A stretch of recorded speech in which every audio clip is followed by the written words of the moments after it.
Hey guys, in this video we're going to talk about something that I think is super exciting, and that is the science of scrub. I think I've seen all the famous videos on the science of scrub and the technique of scrub, but all of them, they leave out an important detail which we're going to explain in this video.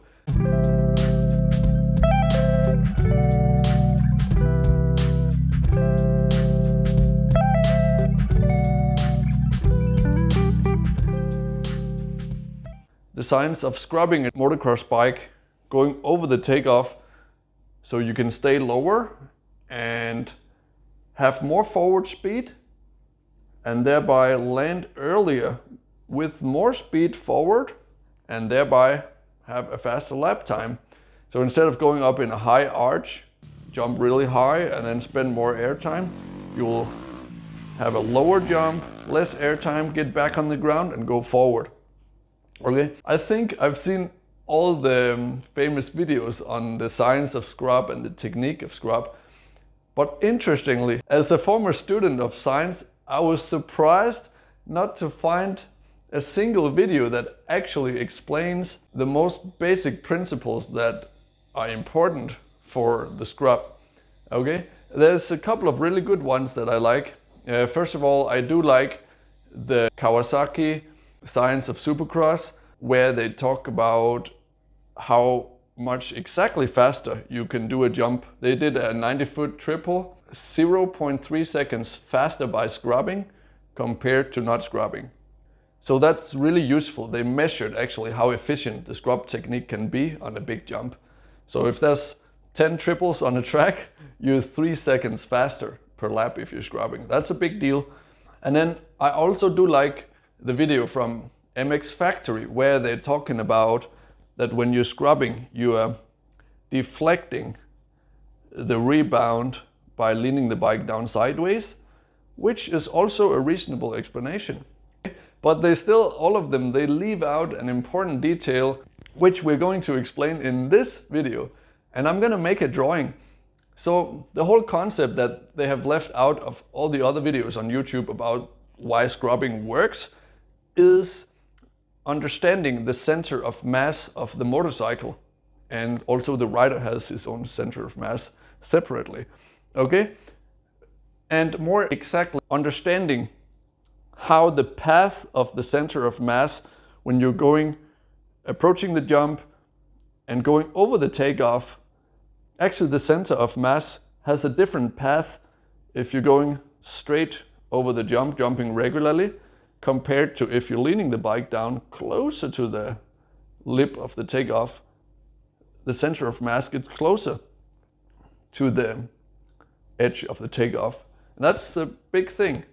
And I'm going to make a drawing of these two paths of the center of mass. Actually, the center of mass on a motocross bike is located right behind the cylinder. This might vary from model to model, but I've seen a diagram where it's right behind the cylinder. And if you want to actually figure out the center of mass of any object, the method would be to throw the object through the air and then film it from the side. Oh, by the way, you have to throw the object through the air. So take your dirt bike, throw it through the air so it rotates, and then you would have to film the object from the side with, for example, a drone that flies at the exact same speed, filming it from the side. And then you would have to observe which point of the bike or the object that the object rotates around. Okay, so now we're gonna do the drawing so you can see what I mean. So the dotted lines I made here is the path of the center of mass of the motorcycle, okay? And by the way, this path will be similar to the path of the rider that is calculated separately, okay? So this is a conceptual drawing of what happens when you're scrubbing, okay? So from here to here, the suspension is compressed, and that will bring the center of mass slightly closer to the track, okay? That's why there's a slightly larger distance here and slightly smaller distance here to the track with the blue dotted line, okay? Now let's talk about the red dotted line. What happens when the rider starts to lean the bike down right here when he's scrubbing? Well, as you can imagine, the center of mass, which is located near the cylinder of the engine, is getting closer to the track, which means that the whole system of the bike, it's a physical system, will travel closer to the track in a different path than if you were not scrubbing. So it's basically taking a different path here, and right here the center of mass or the engine is closest to the ground. Like you will see some cases where they're scraping the foot pegs and even the side of the bike near the edge of the takeoff before they get airborne. You can see it has the lower flight path, and as you can imagine, it will have a shorter air time and you will land earlier by using the scrub technique, okay?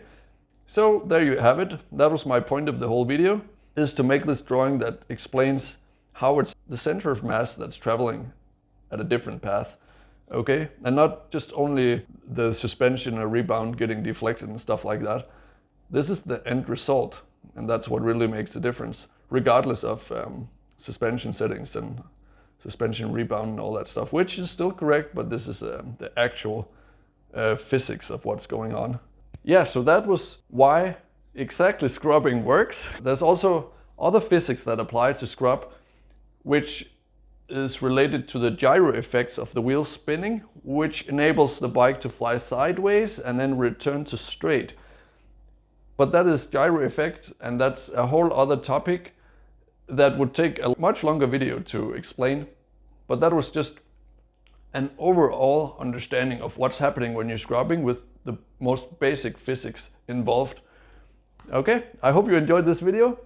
Thank you for watching, and subscribe if you want more scientific inspired videos in motocross and fitness. Thank you for watching, and see you on the next one. If you want to learn more tools and techniques and habits that can improve your life quality and performance and well-being overall, please subscribe. And if you like tropical island holidays, check the link in the description for my 2-time TripAdvisor award-winning training camp, where we train fitness and action sports together while learning to live a healthy lifestyle and, maybe most importantly, have fun at the same time. And if you're really serious about improving yourself, you should definitely check out my full online courses, where I share step-by-step programs on how I develop my own routines over the last 12 years as a CEO, working in 4 different countries, while being a successful competitive athlete with more than 20 years of experience in fitness and nutrition. Check the link in the description for that. And in any case, thank you so much for watching. Have a great day, be awesome, believe in yourself, and see you on the next one.